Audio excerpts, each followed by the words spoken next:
Warahmatullahi wabarakatuh. Alhamdulillah alladzi 'allama bil qalam 'allamal insana ma lam ya'lam. Asyhadu an la ilaha illallah wahdahu la syarika lah wa asyhadu anna Muhammadan 'abduhu wa rasuluhu la nabiyya ba'dah. Raditu billahi rabba wa bil islami dina wa bi Muhammadin nabiyya wa rasula. Allahumma inni as'aluka rizqan tayyiban wa ilman nafi'an wa amalan mutaqabbalan. Bapak Ibu berjamaah pengajian Ahad pagi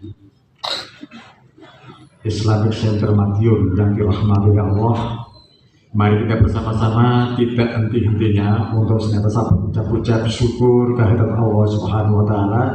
Karena sampai dengan pagi ini kita masih diberi kesempatan oleh Allah untuk bertemu muka, bermuajah untuk bersama-sama kita mengkaji dari sebagian syariat-syariat Allah. Mudah-mudahan pertemuan kita pada pagi ini mendatangkan keberkahan untuk kita semua.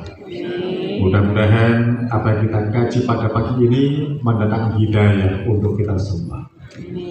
Sholawat dan salam mudah-mudahan tetap terlimpah pada junjungan Nabi besar Muhammad Sallallahu Alaihi Wasallam yang telah membimbing umat manusia dari zaman gelap menuju zaman yang terang, dari zaman biadab menuju zaman yang beradab. Dan mudah-mudahan kita yang hadir di majelis ini dan warga kita di rumah termasuk hamba-hamba yang senantiasa mendapatkan hidayah dari Allah Subhanahu wa taala agar kehidupan kita selamat dan bahagia dunia, selamat dan bahagia pula nanti dan yang akhirat. Dan tidak kalah pentingnya kita hanya berharap kepada Allah mudah-mudahan seluruh dosa dan kekhilafan kita, dosa dan kekhilafan kedua orang tua kita, baik yang sudah meninggal maupun yang masih hidup, dosa dan kekhilafan itu diampuni oleh Allah Subhanahu wa taala. Amin ya rabbal alamin. Bapak sekalian, saya sangat berbahagia pada pagi ini bisa bertemu kembali dengan jemaah Islamic Center Madiun. Seperti yang sudah disebutkan oleh Pak Nasir tadi, saya terakhir 2 tahun yang lalu datang ke sini. Dan Allah Subhanahu wa taala memberikan hikmah kepada saya yang luar biasa. Boleh curhat ini ya, boleh curhat. Pak Bu Nyon Sewu, kula kenging stroke, pembuluh darah pecah, operasi otak 3 kali. Banyak teman-teman saya yang menyebutkan Imam Sokani sudah mendekati hajat. Tapi Allah Subhanahu wa taala mentakdirkan lain. Bu, Pak Nyon Sewu, kula niki ngomong apa anane, ketok sorot cara Surabaya. Ya, nanti jenengan ambil hikmahnya. Sampai dengan 3 atau 4 hari yang lalu ada seorang profesor namanya Didin Syarifuddin datang ke rumah menanyakan, Ustaz, jenengan kenal stroke, kok bisa sembuh total seperti itu, karena apa? Saya jawab, dokter bisa sama, obat bisa sama, tapi takdir Allah bisa berbeda. Tapi ada prosesnya. Ya sekalian, ini tidak apa-apa, kita cerita dulu ya, kita cerita dulu. Dan saya koreksi tadi Pak Nasir bilang saya sudah 3 kali, tidak, saya ke 5 kali sekarang. Sudah 5 kali saya ke sini, ya, 5 kali sekarang. 2 kali saya sendiri sama sopir, sama driver. 2 kali lagi sama istri saya, sekarang saya ya. Jadi saya 5 kali ya ke sini. Bapak sekalian, pada 2 tahun yang lalu, pada saat itu tanggal 5 Ramadan, saya ngisi kajian di depan para guru SD dan Madrasah Muhammadiyah se-Surabaya. Waktu itu ada pondok Ramadan, pesertanya guru-guru, saya pematerinya. Berangkat dari rumah tidak ada tanda-tanda pusing, tidak ada tanda-tanda badan capek atau lelah, enggak. Begitu saya presentasi ngaji selama sekitar 20 menit, otak ini Pak ubun-ubun panas sekali. Saya gunakan untuk menengok ini sakit ini. Diikuti dengan mata saya gelap. Sampai saya raba-raba, saya kepingin untuk duduk, raba-raba, nggak ketok, nggak kelihatan. Akhirnya ada kursi saya duduk. Nah, oleh teman-teman peserta pondok Ramadan kan sarjana semua, jadi paham semua ya. Ayo kita bawa ke rumah sakit terdekat. Dibawa saya ke rumah sakit UNER Surabaya. Di situ Pak dinyatakan saya kena stroke, pembuluh darah saya pecah. Pada saat itu masih ada bekas-bekas atau sisa-sisa COVID-19, COVID-19. Saya diswab dulu, ya diswab. Begitu negatif hasilnya langsung masuk.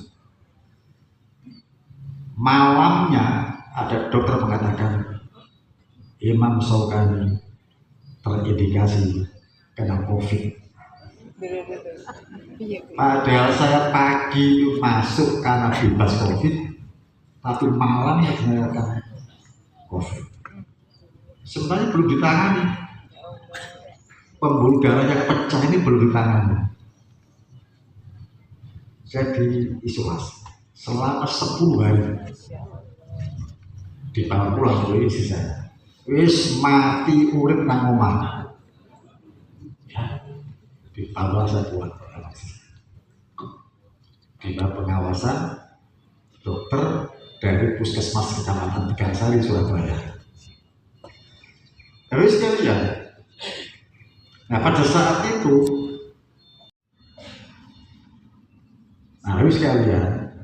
ternyata apa? Dari 10 hari yang belum ditangani tadi, pembuluh darah yang pecah ini ada gumpalan darah yang menyumbat cairan menuju otak. Terjadi hidrosifalus membesar. Maka jalan satu-satunya dioperasi dulu, dibedah, dipasang selang. Jadi sampai sekarang Pak, selang itu masih ada. Itu permanen. Jadi kita ngono tarane. Ya, seperti itu. Setelah dioperasi pasang selang, 2 hari berada di rumah sakit. Karena tidak ada reaksi, disebut sebagai operasi pemasangan selang berhasil. Nah, kemudian dari 2 hal itu akan dilanjutkan yang pecah ini. Ternyata menunggu dokter, menunggu jadwal, alat, dan sebagainya. Kalau dibawa ke Karangmenjangan, dokter Sutomo dilepas tempurungnya, tempurung kepala dilepas. Oleh istri saya tidak boleh, jangan. Ya.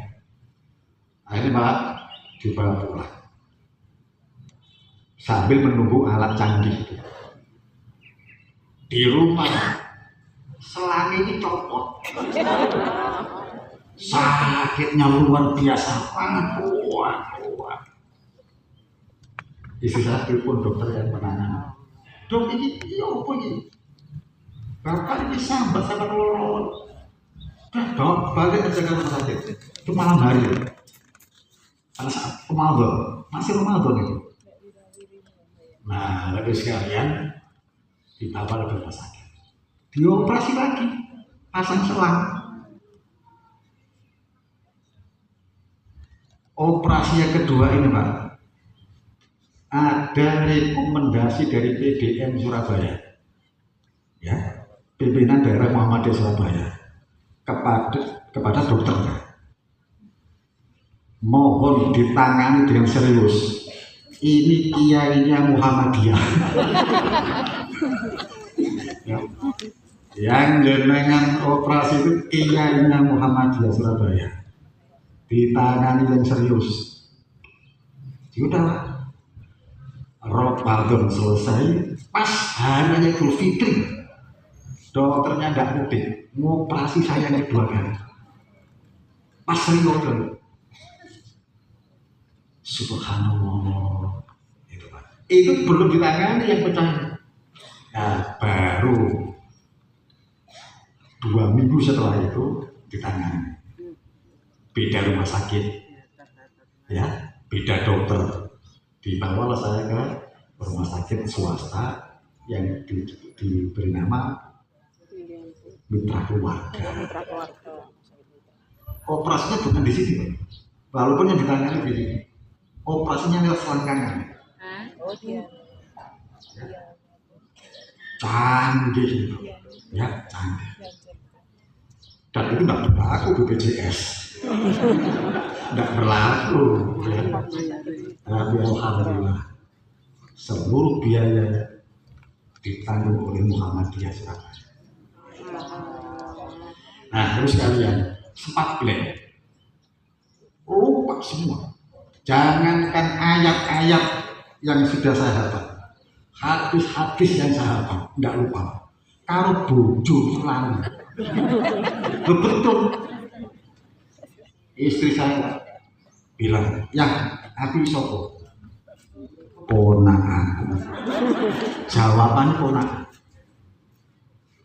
Anak saya datang, ya aku sopo ya ponakanku. Saya hanya bisa menyebut ponakan. Lupa. Tapi dibalik lupa lagi, nanti diperhatikan baik-baik ya. Dan ini mungkin di dunia medis tidak ada. Selama saya blank itu, saya senantiasa mendengarkan Al-Quran dibaca. Ono suara wong maca Quran. Ya. Saya tanya pada istri, Bu, siapa maca Quran? Di ono maca Quran, gak ono maca Quran. Bu, aku iku. Coba ngomong. Ora ono ya, ora ono maca Quran. Anak saya datang, Duk, anak saya perempuan, siapa yang mau Quran? Orang ya, gak orang mau Quran. Disitulah kemudian saya yakin dengan mukjizat Al-Quran. Akhirnya apa? Saya sedikit demi sedikit mulai ingat tentang ayat-ayat Al-Quran yang saya hafal.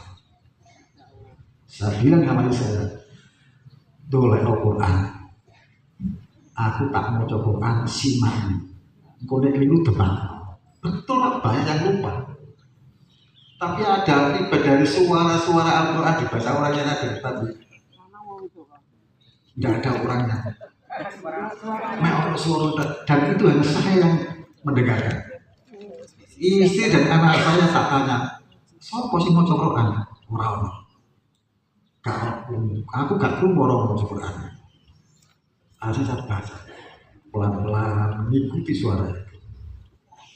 Lama-lama ingat semua. Bahkan sampai sekarang pun, subhanallah, yur jauh ya. Rakyat pulau itu sering-sering lali. Doleh, pakai opomnya, menaruh apa gitu dia lupa. Tapi lah, itu barangku semua doleh. Aku sing setruk sing lalian pulau. Ya. Ya, saya yang masuk kami yang lupa itu istri saya. Subhanallah, alhamdulillah, ingat semua. Ya, sampai sekarang tidak ada satu pun yang saya lupakan. Ini kabeh baik normal kembali. Saya juga ngaji rutin Pak di sebuah masjid di Surabaya, namanya Masjid Raden Fatah. Di situ ada jamaah dokter yang spesialis juga masang selang. Dia bilang, jangan itu luar biasa, mendapatkan karunia Allah yang luar biasa. Loh, kenapa? Saya ini dokter biasa masang salak, seperti yang jenengan pakai itu. Tapi kebanyakan pasien saya 2 bulan setelah pemasangan akesnya mati. Sampai kok urip. Ya, disitulah kisah-kisah yang ada pada diri saya itu. Ya. Yang jelas Pak, kita harus punya semangat hidup. Saya dari awal pada saat dimasukkan ke rumah sakit UNER, saya yakin betul kalau saya sembuh. Yakin betul kalau saya sembuh. Untuk membangkitkan semangat, saya bersyukur pada Allah pada saat kejadian saya pas ngaji, itu yang menjadi semangat saya. Alhamdulillah aku kena stroke, tapi waktu itu aku ngaji, bukan untuk berbuat apa-apa, bukan berwasiat kepada Allah. Saya ngaji waktu itu. Dan alhamdulillah Allah memulihkan kesehatan saya. Pada saat saya mulai sembuh, alhamdulillah Pak Nasir dan kawan-kawan datang ke rumah. Go elok, aku kaget gini kalau tamu akeh. Go elok, jauh-jauh Madiun Surabaya. Maka begitu kemarin saya dihubungi Pak Nasir, Ustaz, nanti bulan Desember, minggu ketiga ke Madiun, insya Allah saya datang. Sebab saya di sini sudah tidak merasa orang lain. Saya merasa menjadi keluarga Islam Center Madiun. Ditepuk tangan ini aku dorong. Nah, habis sekalian, sekarang mari kita lanjutkan kajian kita tentang konsep-konsep Al-Quran dalam menghadapi kehidupan ini. Bapak sekalian, apa yang kita rasakan kemarin, hari ini dan yang akan datang merupakan wujud ujian dari Allah Subhanahu wa Ta'ala. Orang yang sakit diuji oleh Allah dengan rasa sakit itu, sebanding dengan orang sehat diuji oleh Allah dengan kesehatan. Orang kaya diuji oleh Allah dengan kekayaan, sebanding dengan orang miskin diuji dengan kemiskinannya. Hal itu harus sekalian tersirat dalam Al-Quran surat Az-Zumar ayat 49. Tanpa seperti makalah itu ya. Fa'idha massal insana dhurrun ta'ana thumma idza khawalnahu nikmatan minna qala innama utituhu ala ilmin bal hiya fitnah walakin aktsaruhum la ya'lamun. Apabila manusia itu kemudian diberi ujian dalam keadaan bahaya, nyawanya terancam, rezekinya seret, badan capek-capek, loro-loron, bojo tambah tua tambah cerewet, dzurrun ta'ana, semua akan berbondong-bondong mohon pertolongan kepada Allah. Jadi itu dalam keadaan bahaya. Thumma idza khawalnahu nikmatan minna, tetapi apabila manusia itu kan beri nikmat, olah mongko manungsa iku ngomong innama utitu ala ilmin, aku diberi nikmat oleh Allah, badanku sehat, rezeki lancar, keluarga sakinah, anak-anakku sehat, pinter-pinter, karena aku punya ilmunya. Allah melanjutkan firman-Nya, bahia fitnah. Ketahuilah bahwa kedua-dua kutub itu, sehat dan sakit, kaya dan miskin, merupakan ujian dari Allah.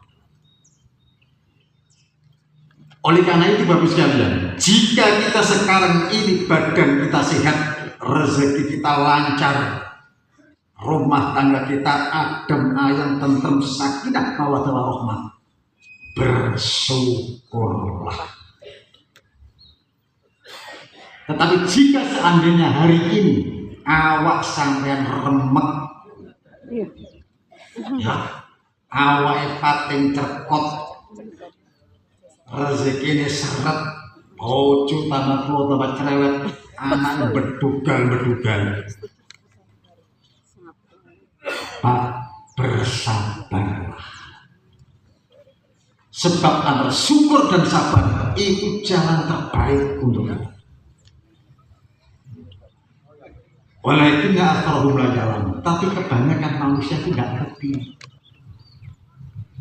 Nek ana wong medhiyun sehat, kuat jasmani rohani, rezekinya lancar, gak ono sing ngomong aku diuji. Ra ono. Ya, ra ono. Tapi wis awake remet, kena PHK, rezekine saret, anak nakal-nakal, dia akan mengatakan aku diuji. Padahal beliau fitnah. Kedua-duanya itu merupakan bentuk ujian dari Allah. Tapi sekalian, berkat rahman dan rahimnya Allah Subhanahu wa Ta'ala, Allah menurunkan konsep dalam Al-Quran bagaimana cara menghadapi kehidupan, bagaimana cara menghadapi ujian dalam hidup. Yang pertama konsep istiqomah. Konsep istiqomah. Niki wonten iki yang namanya istiqomah. Istiqomah. Apa istiqomah? Istiqomah itulah kokoh dalam keyakinan, kokoh dalam akidah, dan konsisten dalam beribadah. Itu istiqomah. Sekalian, Allah Subhanahu wa Ta'ala berjanji, dileng-leng janji ini Gusti Allah tidak akan pernah meleset, pasti ditepati oleh Allah. Innaka la tukhliful mi'ad. Allah berjanji. Apa janji? Innal ladzina qalu rabbuna Allah tsumma istaqamu fala khaufun 'alaihim wa la hum yahzanun. Ulaika ashabul jannah khalidina fiha jazaa'an bima kanu ya'malun. Itu janjinya Allah. Innal ladzina qalu, sesungguhnya orang-orang yang mengatakan Rabbuna Allah, Tuhan kami adalah Allah. Tsumma istaqamu, kemudian dia istiqomah, kokoh dalam berakidah, kokoh dalam keyakinan kepada Allah Subhanahu wa Ta'ala, dan senantiasa konsisten dalam beribadah. Kalau ibadah Pak, ajek dari wong Jawa, ajek itu loh, terus menerus rutin, istiqomah. Ngaji kados ngeten Pak, kedah istiqomah. Ya. Fala khaufun 'alaihim wa la hum yahzanun. Maka Allah akan mencabut dari hati orang-orang istiqomah itu rasa khawatir, rasa takut dalam menghadapi ujian itu. Pak Nyun Sewu, penyakit masyarakat modern sekarang adalah penyakit khawatir. Wong sing ora kerja khawatir, aku ini terus-terusan, ya opo nasibku? Khawatir. Sing wis kerja, wis pegawai negeri, khawatir. Engko nek pensiun nang gawe opo? Khawatir. Yang sudah berpuluh-puluh tahun rumah tangga tidak punya anak, khawatir mulai tua milu sopo. Sing akeh anake yo khawatir. Engko nek tak tinggal mati anakku yo apa. Semua khawatir. Sing duwe bojo ayu yo khawatir. Ya. Sing duwe bojo ganteng yo khawatir. ojo-ojo ngene bojoku iki lanang iki menawa duwe akeh ku nang selera.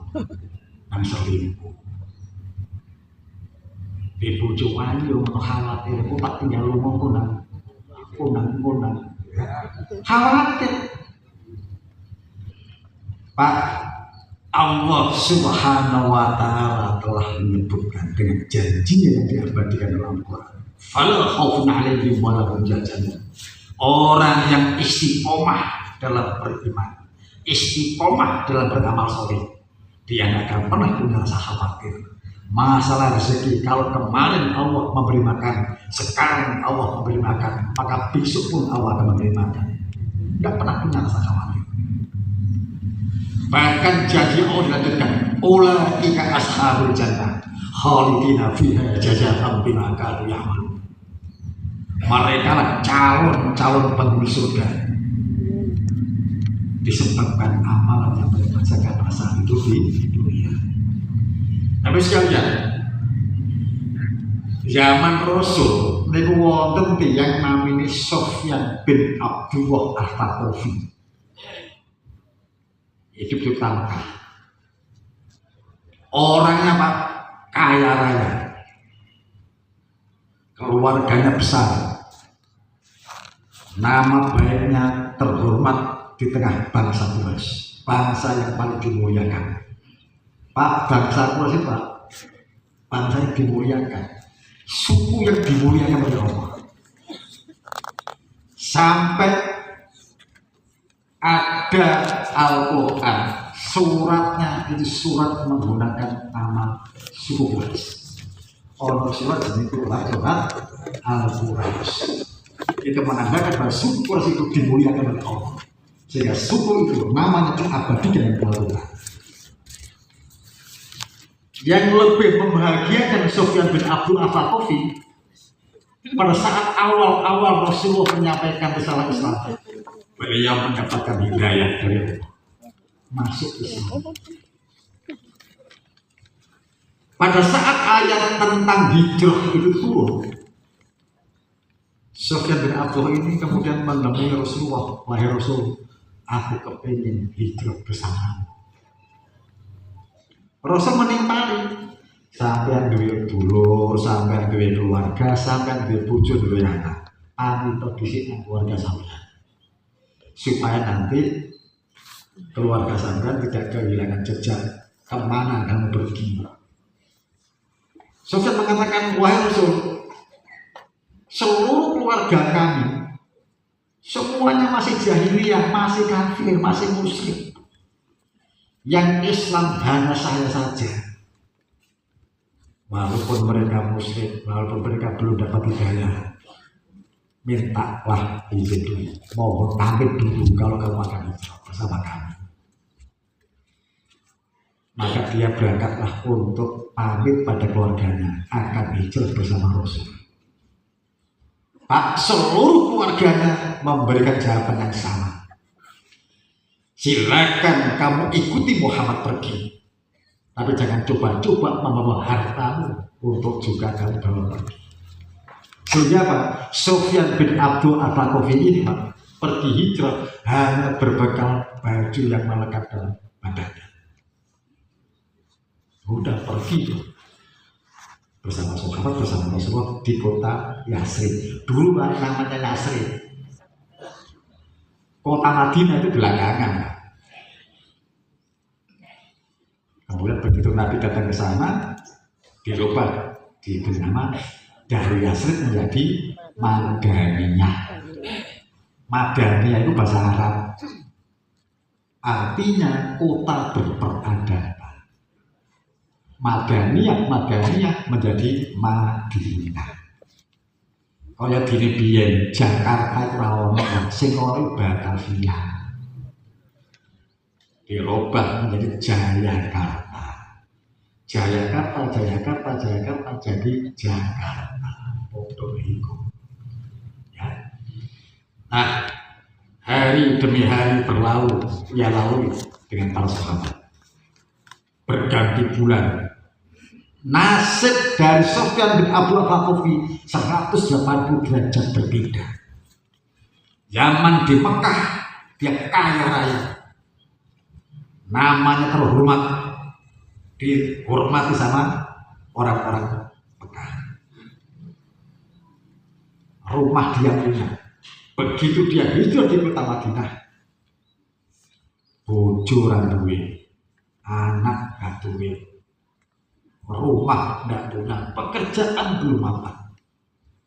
Jatuhlah Sufyan bin Abdul Al-Thaqafi menjadi orang yang fakir miskin. Biyen nang Mekah sugih, saiki nang Madinah miskin. Maka datanglah dia pada Rasulullah menceritakan nasibnya seperti ini. Bukan aku menyesal, wahai Rasul, untuk hijrah bersamamu, tapi inilah keadaanku. Maka sabda Rasulullah SAW dalam hadis yang sahih, ya, dalam Sahih Muslim hadis nomor 55 disebutkan itu hadis. Qultu ya Rasulullah, qul fil Islam qala la as'alu anhu ahad ba'dak. Faqala Rasulullah sallallahu alaihi wasallam, qul amantu billah tsumma istaqim. Pada saat hidup yang tidak enak itulah Sufyan kemudian bicara sama Rasulullah tentang nasibnya. Kemudian dia mengatakan, ajari aku ya Rasulullah dalam Islam, yang dengan pelajaranmu nanti aku tidak butuh dengan pelajaran-pelajaran yang lain, tidak membutuhkan jawaban-jawaban yang lain. Maka Rasulullah bersabda, kul amantu billah tsumma istaqim. Wahai Sufyan bin Abdul Thaqafi, katakan aku beriman kepada Allah. Setelah itu istiqomahlah. Istiqomah itu Pak, bisa kita gunakan menghadapi ujian hidup pada saat hidup enak ataupun hidup yang tidak enak. Tetaplah untuk istiqomah, kokoh dalam keyakinan dan konsisten dalam beribadah. Mudah-mudahan semua yang ini merupakan hamba-hamba yang istiqomah. Konsep yang kedua, isti'anah.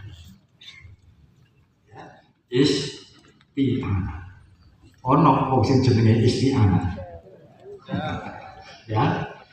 Isti'anah itu konsep untuk mohon pertolongan kepada Allah.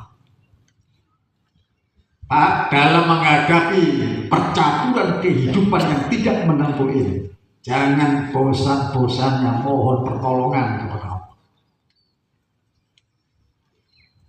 Suatu saat pada malam hari, Rasul kedatangan tamu, namanya Jibril alaihissalam. Bu, Rasulullah itu kalau malam hari di dalam rumahnya dia berdoa kepada Allah. Saya baca doa ini, nanti jenengan hafalkan ya. Doanya ringan saja. Setiap malam Rasul di dalam rumahnya di malam hari dia berdoa. Allahumma firli dzambi wa wasi'li fi dari wa barik li fi ma razaqtani. Pun apa? Tapi nanti ngrungokke donga niku nanti. Belum. Bagus. Allahumma firli dzambi wa wasi'li fi dari wa barik li fi ma razaqtani.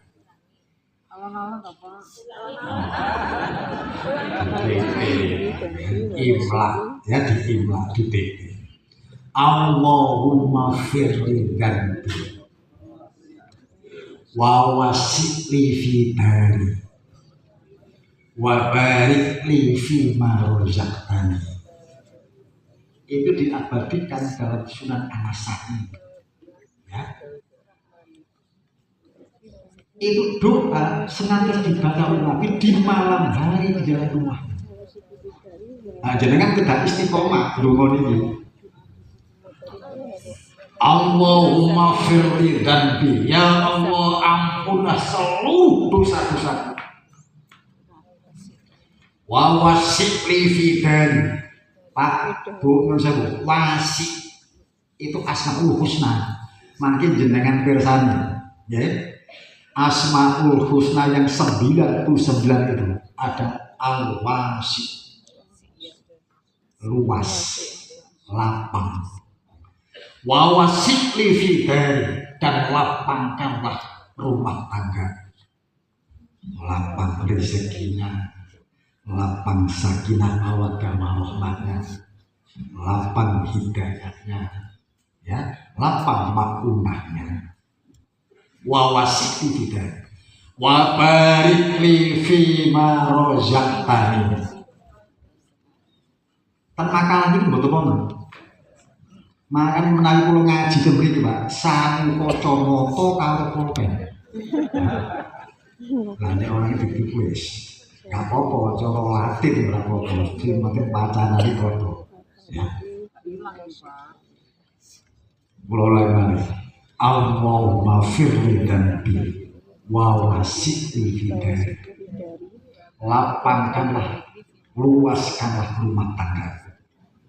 Wa barik li fima rozaqtani, dan berkahilah rezeki yang telah kau berikan kepada kami. Pada saat selesai doa itu, datanglah malaikat Jibril menyampaikan satu firman Allah, menyampaikan wahyu dari Allah. Pagi harinya Rasulullah keluar rumah menuju Masjid Nabawi untuk sholat subuh berjamaah dengan masyarakat. Sebelum imam itu, sebelum muadzin iqamah, Rasul mengatakan, mana Ali, mencari Ali bin Abi Thalib. Begitu ketemu Ali, Rasul mengatakan, Ali, nanti habis sholat jangan pulang dulu. Aku ada urusan penting sama kamu. Udah, begitu sholat selesai, nanti kira doa secukupnya selesai, Rasul menemui Ali bin Abi Thalib dan mengatakan, Ali, aku tadi malam kedatangan tamu. Malaikat Jibril menyampaikan wahyu. Tolong Ali catat wahyu ini, hafalkan wahyu ini. Rasul kemudian mengimla itu mendikte. Ternyata ayat itu berbunyi, wasta'inu bis-sabri was-salah wa innaha lakabiratun illa 'alal khashiyin. Ali mencatat, Ali menghafalkan, ya, wasta'inu bis-sabri was-salah, dan mohonlah pertolongan kepada Allah dengan sabar dan sholat. Nah, ini dua komponen, sabar dan sholat. Kalau ada dua komponen, ada dua variabel, semestinya bahasa Arabnya wa innahuma. Ya, tapi Allah tidak menggunakan wamir huma, tapi wa innaha, bukan wa innahuma. Walaupun itu dua variabel, ya, wa innaha lakabiratun illa 'alal khashiyin. Tetapi yang demikian itu merupakan hal yang sangat berat kecuali orang-orang yang khusyuk. Dicatat oleh Ali, dihafalkan oleh Ali. Selesai, Rasul menguji Ali, kira-kira ngerti nggak dengan ayat ini? Maka Rasul mengatakan, Ali, ambilkan batu yang ada di pojok masjid ini, di pojok dari halaman Masjid Nabawi. Itu batunya. Rasul menunjuk batu. Angkat batu itu, letakkan di sebelah. Siap Rasul meningsingkan lengan baju, mendekati bongkahan batu itu, kemudian Ali mengatakan Bismillahirrahmanirrahim. Diangkatlah batu itu, diletakkan di sebelah Rasulullah yang mulia. Bersamaan dengan itu jatuhlah pelepah kurma. Pak, hal yang unik, pelepah kurma itu biasanya Pak kalau jatuh itu di siang hari atau di malam hari. Ini enggak, pagi hari, mari subuh pelepah kurma jatuh. Maka Rasul mengatakan, Ali, ambil pelepah kurma itu, letakkan di atas batu ini. Siap Rasul, diambillah pelepah kurma itu, diletakkan di atas batu. Tapi sekalian, kemudian Ali bertanya, oh ini penting ini ya, penting. Ali tanglet, wahai Rasul, saya tadi mengambil batu yang cukup besar, sesuai dengan perintah. Saya angkat, saya letakkan di tempat yang kamu tunjuk. Kamu tersenyum. Tapi mengapa pada saat aku mengambil pelepah kurma yang sama-sama perintahmu, saya letakkan di atas batu sesuai dengan petunjuk, wajahmu berubah menjadi wajah yang sangat kecewa. Rasul mengatakan, Ali, saya memang kecewa. Lu karena apa? Rasul mengatakan, kamu tadi mengangkat beban yang berat, kamu ingat kepada Allah dengan menyebut basmalah, seakan-akan kamu mohon pertolongan kepada Allah. Tapi pada saat kamu mengambil pelepah kurma yang kamu anggap ringan, ucapan basmalah tidak terdengar lagi. Kamu jumawa, seakan-akan tanpa basmalah pun kamu kuat untuk mengambil pelepah kurma itu dan meletakkan di atas batu ini. Bukankah kita la haula wala quwata illa billah? Manusia itu tidak ada daya dan kekuatan kecuali atas pertolongan Allah. Dari sinilah dapat kita ambil kesimpulan. Pak, Bu, diri tadi ya. Seberat apapun ujian, ingatlah kepada Allah, mohonlah pertolongan kepada Allah. Seringan apapun ujian itu, tetaplah mohonlah pertolongan kepada Allah. Sebab hakikat manusia itu la haula wala quwata illa billah.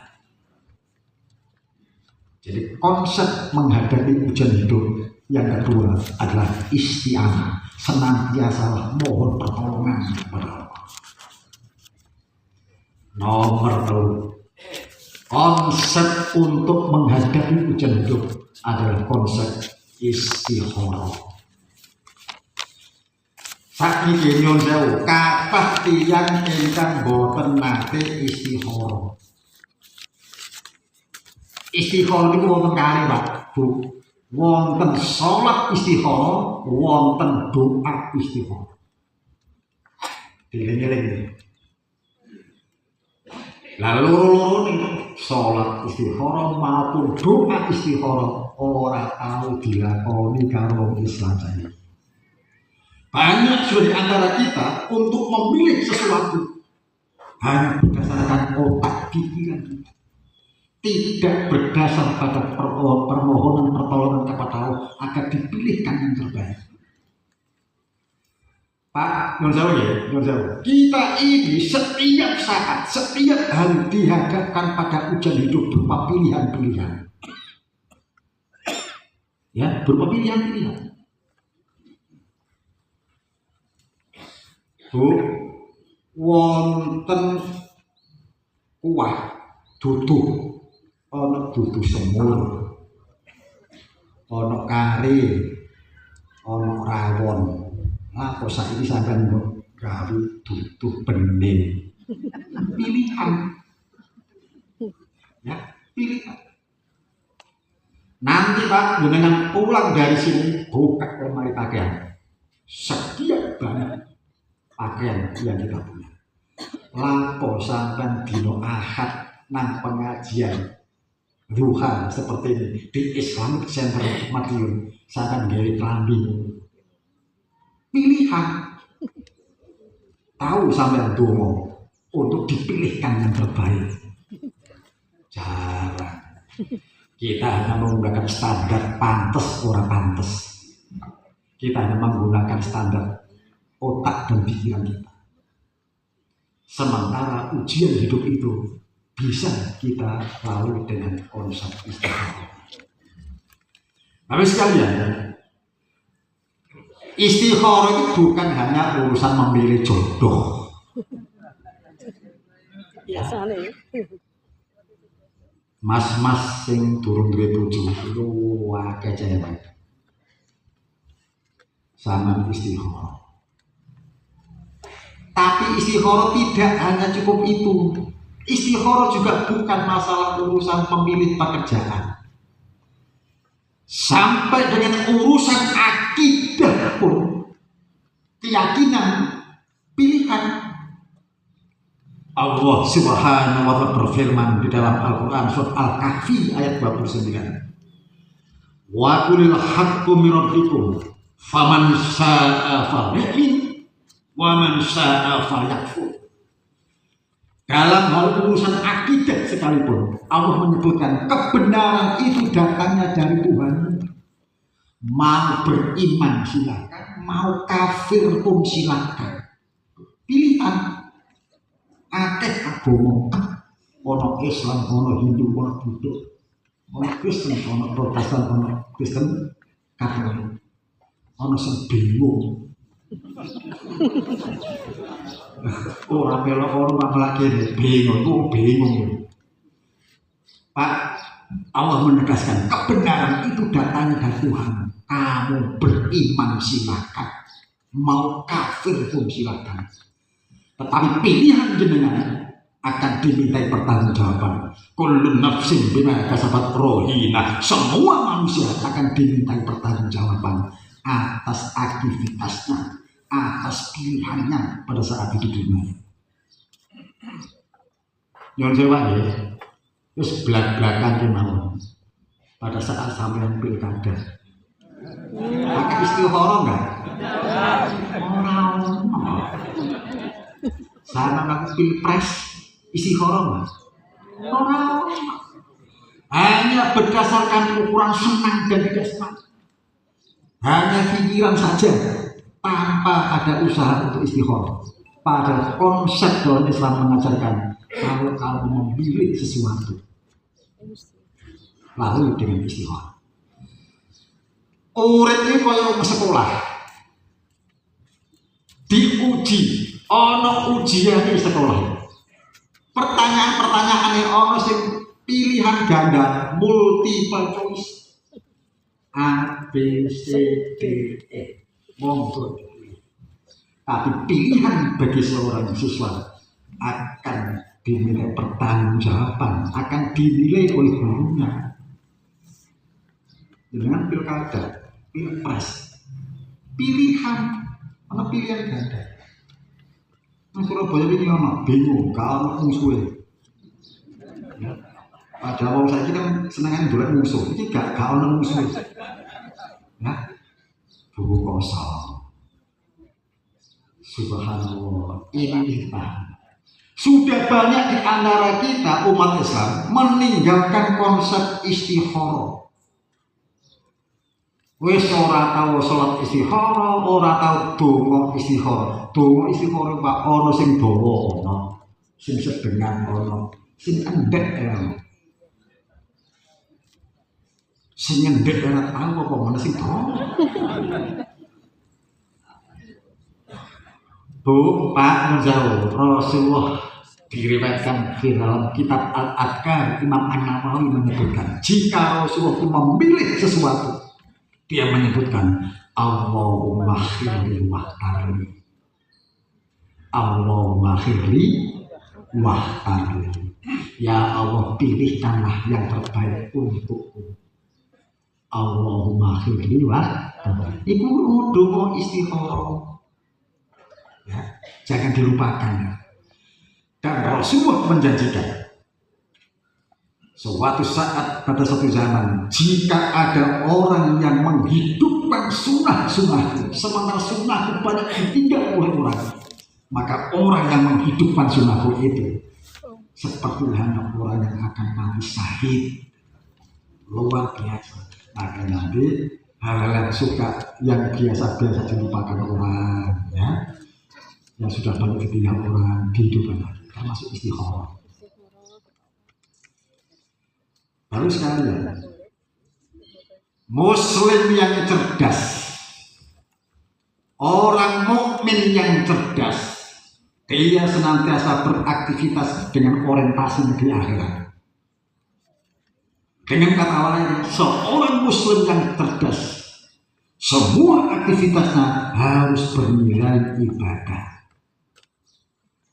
Karena itu tujuan hidup manusia, tujuan diciptakannya manusia di situ.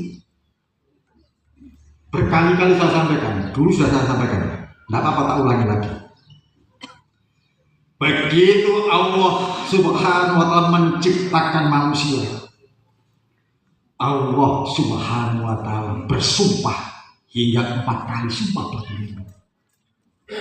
Untuk menyebutkan apa? Menyebutkan keagungan ciptaannya, kreasinya yang bernama manusia. Sumpah itu akrab dengan telinga kita, sering kita dengar, banyak yang sudah kita hafal. Sumpah itu berbunyi wattin, wazaitun, wa turi sinin, wa hadzal baladil amin. Huruf waw yang ada di ujung ayat itu namanya waw qasam. Waw qasam itu dalam ulumul tafsir disebutkan sebagai huruf yang digunakan menyebutkan sumpah Allah yang agung. Demi buah tin, demi pohon zaitun, demi gunung Sinai, dan demi negeri Mekah yang aman ini. Sebab ayat ini turunnya di kota Mekah. Baru kemudian Allah menyebut hasil kreasinya yang berwujud manusia. Ya, setelah wattini wazaitun wa turi sinin wa hadzal baladil, laqad khalaqnal insana fi ahsani taqwim. Ini pun didahului ayat ini dengan huruf takkid. Apa huruf takkid itu?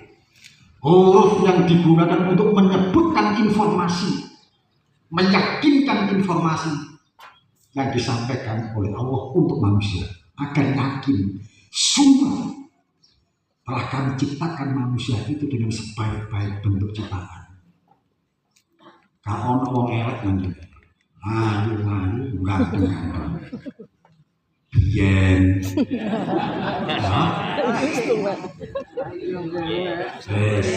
sebenarnya kan asalnya apa? Dia nyala mungkin prosesnya memang harus begitu, Pak. Dunia seisinya ini pun diciptakan oleh Allah untuk memenuhi kebutuhan manusia. Walladzi khalaqalakum ma fil ardi jami'an. Dialah Allah yang menciptakan seluruh yang ada di muka bumi ini untuk kalian bangsa manusia. Seluruhnya jami'an. Tapi ingatlah, Allah juga memberikan tahu pada kita, wa ma khalaqtul jinna wal insa illa liya'budun, dan tidak kuciptakan jin dan manusia itu melainkan untuk ibadah kepada. Dari 2 ayat yang mempunyai irtibat fil makna inilah dapat kita ambil kesimpulannya. Dunia seisinya diciptakan oleh Allah untuk manusia, manusia diciptakan oleh Allah untuk ibadah. Ini kan penting ya, ulang malih. Dunia seisinya diciptakan oleh Allah untuk memenuhi kebutuhan manusia, manusia diciptakan oleh Allah untuk ibadah. Oleh karena itu semua aktivitas kita harus bernilai ibadah. Semua gerak-gerik kita harus bernilai ibadah, bukan untuk menambah dosa. Iki ono balik kakean es teh. Ya. Wis gak usah menyebut nama, ya, dosa. Sampeyan wis ngerti. Ono balik kakean es teh. Saiki getune koyo apa? Ya. Kalimat-kalimat yang tidak ada manfaat harus kita tinggal, harus kita jauhi. Ngomong sak ngomong harus mempunyai bobot, harus bernilai ibadah. Sebab omongan kita ini hakikatnya mencerminkan iman kita. Muhammad Rashid Ridho dalam tafsir Al-Manar, Pak Nyon Jawi, tafsir Al-Manar itu ditulis oleh Muhammad Rashid Ridho tidak lengkap sampai juz yang ke-13. Keburu Muhammad Rashid Ridho kecelakaan dan meninggal dunia. Sampai hari ini belum ada yang melanjutkan tafsir itu. Makanya sampai nang toko-toko buku ora ono terjemahan tafsir Al-Mana sebab gak lengkap. Kok diterjemahkan didol gak tahu sebab gak lengkap. Tapi alhamdulillah saya punya aslinya yang ada 13 juz berbahasa Arab memang asli ya. Dalam tafsir Al-Mana Muhammad Rasulullah menulis al-iman qaulu wa amal fa huwa idza jazitu wa yanqus. Iman itu ucapan dan perbuatan. Sehingga iman itu bisa bertambah, juga bisa berkurang, bahkan iman itu bisa habis. Maka hati-hati dengan ucapan. Ya. Pak Nun Sewu, nek ono ngomong elek, hatinya jauh lebih jelek. Nek ono wong ngomongnya ora pokro, hatinya lebih gak pokro meneh. Nek ono wong ngomongnya itu jorok, hatinya jauh lebih jorok. Makanya Muhammad Rasulullah itu menyebutkan al-iman qaul. Iman itu ucapan. Hati itu, qalbun itu tempat bersemayamnya iman. Balik pada konsep istikharah. Semua pilihan-pilihan kita, jadikan pilihan itu merupakan lahan ibadah. Ya. Jadi pemilihan kita bukan karena pertimbangan akal semata, tapi pilihan kita itu berdasarkan apa yang disyariatkan oleh Nabi Muhammad berupa istikharah, hidup pada Allah. Kami sekalian, sampai Allah Subhanahu wa Ta'ala, maaf, Rasulullah SAW pernah kedatangan Jibril alaihissalam. Dia berkata begini, atani Jibril faqala, ya Muhammad isma syi'ta fa innaka mayyit wa ahbib man syi'ta fa innaka mufariqu waqbal man syi'ta fa innaka mujizun bi. Jibril datang ngomong dengan Nabi, hai Muhammad, hiduplah kamu sesukamu, tapi ingat, cepat atau lambat kamu akan mati. Apalagi kalau kemudian kita di sini nih Pak, maaf, sudah berusia senja. Apa usia senja? Apa usia senja? Kalau senja itu kita hubungkan dengan matahari, maka senja itu merupakan waktu matahari lebih dekat kepada terbenamnya. Kalau senja kita hubungkan dengan umur yang senja itu artinya umur yang sudah mendekati ajal. Tak belok mungkin ini akeh sing senja. Ya, akeh sing senja. Nabi memberitahu umur manusia itu, umur umatku itu antara 60 tahun sampai dengan 70 tahun. Aku dulu. Aku seket sono. Ya. Rasul menyebutkan umur umatku nanti berkisar antara 60 tahun sampai dengan 70 tahun. Kalau toh ada yang lebih dari itu jumlahnya sedikit. Sing 72, 71 itu sedikit. Nah barang sing titik, barang sing sedikit itu unik, antik. Barang antik itu larang, ya. Nah, di mana-mana, ya. Di mana-mana.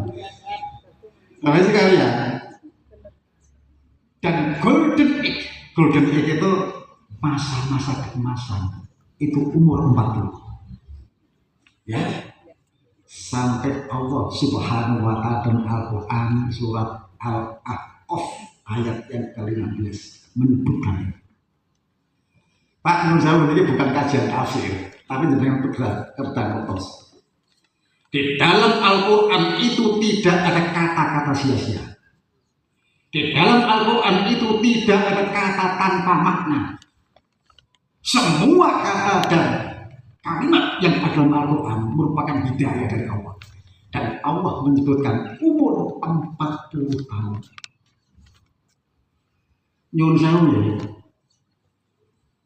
40 tahun itu Pak, umur yang sangat istimewa. Karena istimewanya inilah umur Allah menyebutkan dalam firman-Nya. Jadi konco-konco sakinah di Indonesia umur 40 tahun berbahagia. Itu merupakan golden age. Umur yang merupakan umur-umur keemasan. Sejarah membuktikan Muhammad bin Abdullah Al-Quraisy diangkat jadi nabi umur 40 tahun. Diangkat jadi rasul umur 41 tahun. Bung Karno jadi presiden umur 44 tahun. Gibran umur berapa? Hah? Loh, aku takon. Ya, tapi kita takon. Istiham inkari. Istiham inkari. Pertanyaan yang tidak bisa dijawab. Ya. Dan umur di bawah 40 tahun. Di bawah 40 tahun itu Pak, umur yang masih mentah. Ya.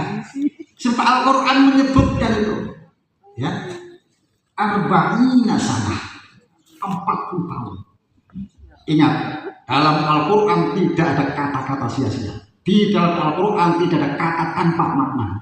Jika Allah menyebutkan umur 40 tahun, berarti itu umur yang istimewa. Semua aktivitas pada umur-umur itu harus bernilai ibadah. Dan berhati-hatilah jika sudah umur 60 sampai dengan umur 7. Sebab itu umur yang sudah senja. Makanya saya ingatkan Pak, nek wis umur 20 tahun, wis nang dilereni ojo seneng-seneng mendem. Wis umur 20 tahun sak mendem. Ngerbeni ngombe-ngombe. Ana ngono.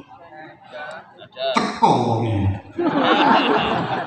Pak Nun Sewu, kula niki elek-elek ngene. Tahu dadi ketua RW. Nang Surabaya. Ono keluarga kula, Pak. Umure wis hampir 70 tahun. Pantarane mertua. Nek bengi, Pak, mendem. Wis umur sakmono, sak gerbeni ngono. Mendem. Wis suatu saat datanglah perintah untuk kerja bakti masal. Jangan kuwatir. Nah, wong sing mendeman iki Pak, metu. Tak cedheki. Cak, ini manggil cak. Cak. Sing mareni ojo temen-temen wis tuwa. Biasa dilereni. Oh, Pak jawab. Di Imam, aku sedino gak mendem, awak pating cerkok. Gak ilaha illallah Muhammad Rasulullah. Ono iso nglakoni ngono lho iso. Dia berhenti Pak, bukan karena taubat. Dia berhenti sebab gak iso tuku. Koncone wis ora ono sing gelem ngebosi. Akhire leren. Ini pating cakep ya.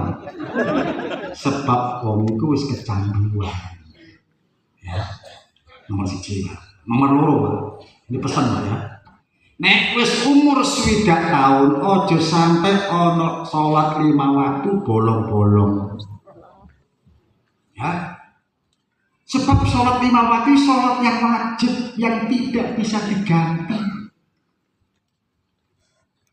Jadi tadi, ojo sampai umur 20 tahun sholat 5 waktu bisa bolong-bolong.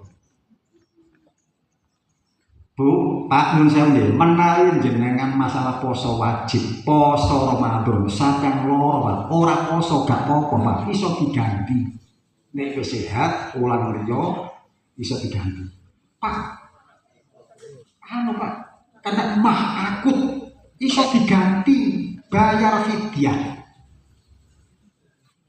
Sampeyan Pak wis umur 80 tahun, api lunga kaji gak kuat, padahal bondo ono. Iso diganti nek anake memenuhi syarat. Iso diganti anak. Sebenarnya enggak mampu. Tapi nek sholat Pak, kewajiban per kapita. Apa per kapita? Per kepala. Ora iso diganti. Ojo sampe orang sing nom-noman Pak sampe nang omah, tenang nang omah. Tak lagi di Jumatan. Ora ono ngono ya. Gak ono. Gak bisa diganti. Makanya wis umur senja ojo sampai tinggal sholat semua waktu. Ya. Nek wis umur 60 tahun ojo sampai jual beli dengan curang.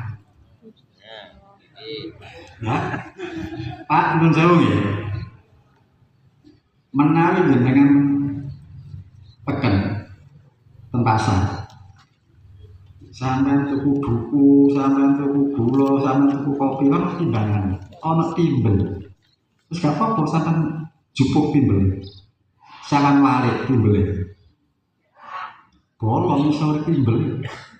Ya, bolong. Bolong itu toko KBG. Tapi bagi penjual-penjual yang jelek, yang jahat, dibor meneh. Bolongannya dibor meneh. Akhirnya gede nih timbel tetap, tapi kan lubangnya semakin besar. Bobotnya kurang. Ini gawe ngedoli mau tuku kopi, tuku gula, tuku buku, tuku rambutan. Sampai tuku rambutan Pak sakilo, wis gak sakilo meneh. Iku sing dodol kurang ajar. Sing tuku gak kalah kurang ajar, nyicipi apa sing akeh. Tuku buku sakilo nyicipi ini rong. Sing dodol kurang ajar, sing tuku yo kurang ajar. Ngene urip pokok berkah yo kepondi. Ya, makanya hati-hati. Nah, wis umur 3 tahun wis dilereni hati istighfar wis dilereni. Wis aja usah takon hukume, ora usah takon dalil nang ustaz nang kiai. Takon apa, Pak? Pak, Nyai, hukum wong selingkuh iku apa? Wis ora usah takon dalil, ora usah takon nang kiai maupun nang ustaz. Ati sampeyan sing selingkuh ngono dosa. Selingkuh itu nikmat, Pak. Kalau tidak ketahuan. Ya. Wes umur 3 tahun yang dilereni ya. Terakhir Pak. Bisa apa ya? Sampai gak ngomong.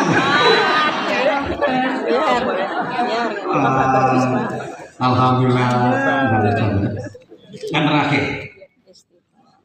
dalam menghadapi ujian hidup ini Pak, bisa jadi karena rezeki. Kita diuji oleh Allah dengan serete angel yang dolek rezeki, dolek manusia. Kita pun kadang-kadang diuji oleh Allah dengan banyaknya tanaman-tanaman kita yang mati, ternak-ternak yang kita yang mati, sebab terjadi kemarau panjang. Kita pun kadang-kadang diuji oleh Allah lewat anak kita. Bojoku Pak setia. Tapi anakku berduga, anakku Pak mati apa ini bapaknya. Tapi ibu Pak gak sobo Marioni. Repot ini. Anak begini sing senengane Rioni. Iku ngono bojo sampean gak betah nang omah. Reon ya sempil ya sing kepaut reon. Iku kok sing ngomong. Iku pertanda bojo sampean gak betah nang omah. Ini didol ya omah ya. Ya. Ada kasus zaman Nabi Nuh yang kasus ini diabadikan dalam Al-Quran supaya kita bisa mempelajari tentang itu. Kasusnya apa?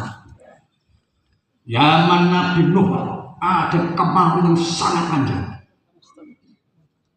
Banyak ternak-ternak yang mati. Banyak pula tanaman-tanaman yang poso, gagal panen sebab kemarau panjang. Ada pula kasus di samping itu banyak orang yang bekerja keras, tapi nasibnya melarat, rezeki ngatur. Sobo sawah ini gak muli-muli, sampai jenenge geger mengkilat oleh pocong. Tapi ratau panen, ya. Ada pun yang diuji dengan anak. Maka Allah Subhanahu wa ta'ala memberikan solusi dalam Al-Quran. Konsep yang keempat, konsep istighfar. Faqultu astaghfiru rabbakum innahu kana ghaffara. Yursilis samaa'a 'alaikum midrara wa yumdidkum bi amwalin wa banin. Dan aku serukan kepada semua manusia, mohonlah ampun kepada Tuhan. Pak, istighfar itu bukan masalah dihapusnya dosa-dosa kita. Tapi istighfar itu punya efek, punya akibat positif. Faqultu astaghfiru rabbakum innahu kana ghaffara yursilis samaa'a 'alaikum midrara. Akibat dari istighfarmu itu dosa-dosamu diampuni. Juga Allah akan segera menurunkan hujan yang lebat untukmu. Pak, hujan yang lebat itu menghidupkan tanah yang gersang, menghidupkan tanah yang mati. Istighfar itu akan menghidupkan hati yang mati, melembutkan hati yang keras. Itu istighfar. Kalau hati sudah lembut, maka hati itu akan mudah menerima hidayah dari Allah Subhanahu wa ta'ala. Ya, ada istighfar. Wa yumdidkum bi amwalin. Akibat istighfarmu itu Allah pun akan melipat gandakan harta-hartamu. Tegese wong sing akeh istighfar akan dipermudah oleh Allah mendapatkan rezeki dari Allah. Pak, Bu, nyuwun sewu. Hujan itu bisa ditahan oleh Allah akibat dosa-dosa makhluk. Rezeki bisa ditahan, ditangguhkan oleh Allah datangnya. Kalau manusia itu banyak dosa dan banyak maksiat. Sementara maksiat sekarang sudah merajalela di mana-mana. Banyak di antara kita sudah tidak mampu mencegah adanya maksiat. Sampai tak ceritanya. Saya itu akeh wong wedok arek itu subhanallah boncengan sepeda motor. Kaose cekak. Kita beli. Kita apa nih? Beli. Yes, ya. Sampai nggak mungkin Pak. Mbak, mau duduk sih. Demakmu klambi sampai demakmu kasus sampai kantok sampai kita. Ramu mungkin Pak. Diguyu sampai. Ya. Tapi tahu Pak nonton dulu. Ya nonton ini. Ya. Bonceng bojo. Bonceng bojo. Pas malam hari Pak. Pas lampu merah mandek. Jenenge udah nonton Pak. Bengi-bengi sorot lampu padam. Kok geger.